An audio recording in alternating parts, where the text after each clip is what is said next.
Welcome to Summoner's Rift. Welcome back to the League of Legends Summoners tutorial.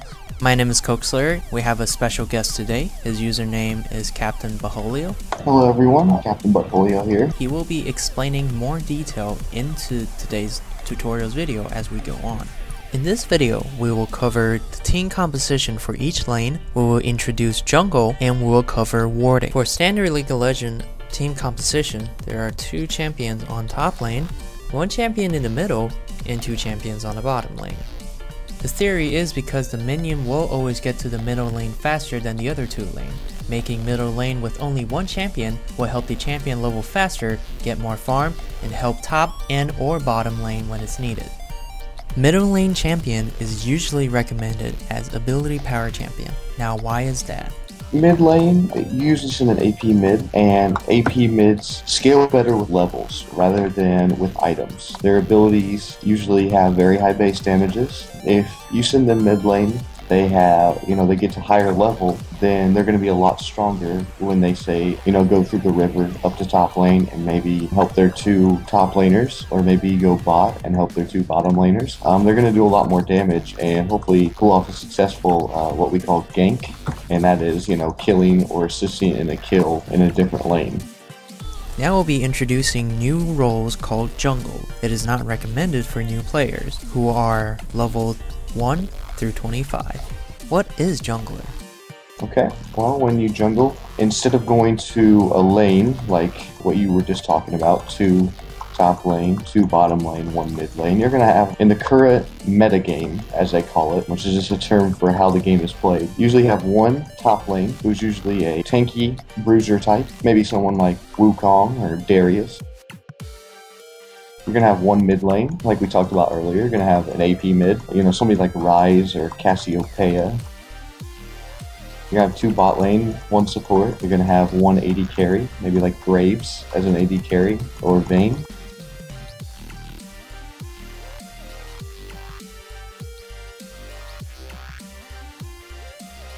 Support like maybe Janna or Soraka. And basically, what the jungle's job is to give more experience to their top lane. So their top lane can farm and get levels just as the mid lane can. So that the top lane should be the same level and be just as farmed as the mid lane. So when you go into such things as team fights and different things like that, you're going to have a better team fight presence, and you're going to be overall just a stronger player. And the standard jungling route is to go to blue buff first, kill blue buff with the help of your teammates.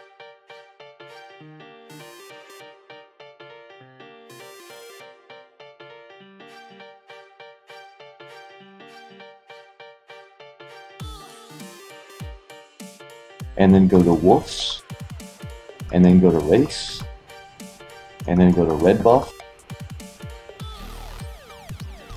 and then go to golems.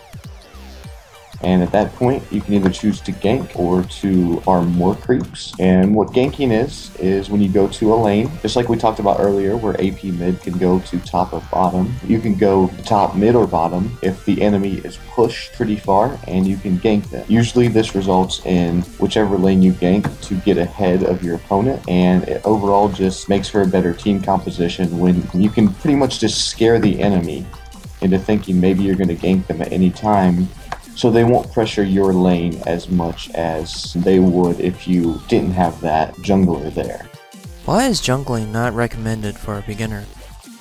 Because you need runes of masteries to jungle, so I wouldn't recommend jungling until around 23 or 25 summoner level, so you can buy some tier 3 runes, as well as have some good masteries to back up your jungling presence. If not, you're probably going to die to blue buff or red buff, and you're just going to be embarrassed. I've done it before. You don't want to do it, so it's going to put your team behind because you're going to be behind. And if you're going to be a top laner, be prepared, because you're not always going to have a jungler on the other team. If you're playing someone like Jax or Wukong, it's going to be hard to farm with 2 people trying to kill you at once. And so you're going to have to get used to the fact that you're not going to be able to be aggressive, and you're just going to have to sit at your tower, and you're going to have to learn how to farm effectively. And if that's not your style, then I wouldn't try top lane in blind pick. If you play draft pick, you can, because you pretty well know if there's going to be a jungler. But if it's not draft pick, then you're going to want to stay away if you can't top, and if you're not prepared to take a lot of responsibility for your team's success.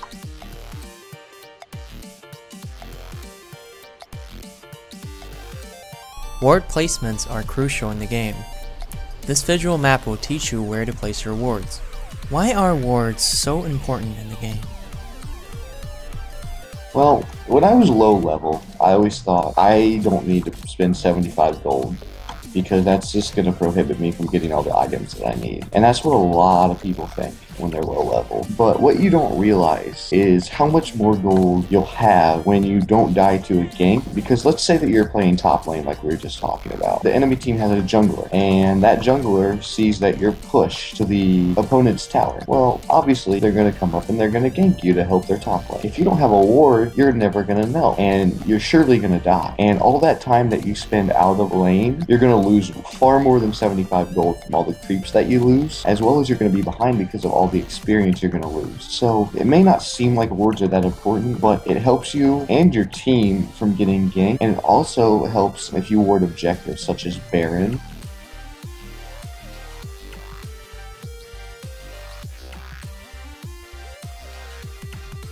or Dragon,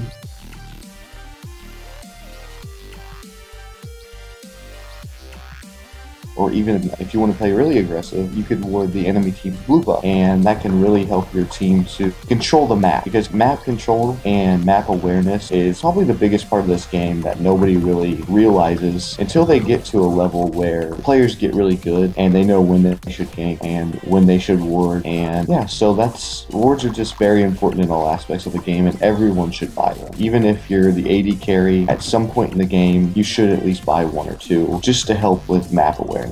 Usually it's the support's job, and usually your support will do their job with that, but for the most part, everybody should buy them every time you go back. You should always have a ward in your inventory. And that is all for the tutorial for today. If you enjoyed the tutorial, please give it a thumbs up and subscribe. Once again, thank you CaptainButtholio for helping the tutorial. Thanks for having me on the video, Coke. In future videos, I'm also going to be helping Coke teach various mid lane champions as my main AP mid, as well as some top jungle and AD carry champions. Once again, thanks for having me on the show, and strap in for this tutorial.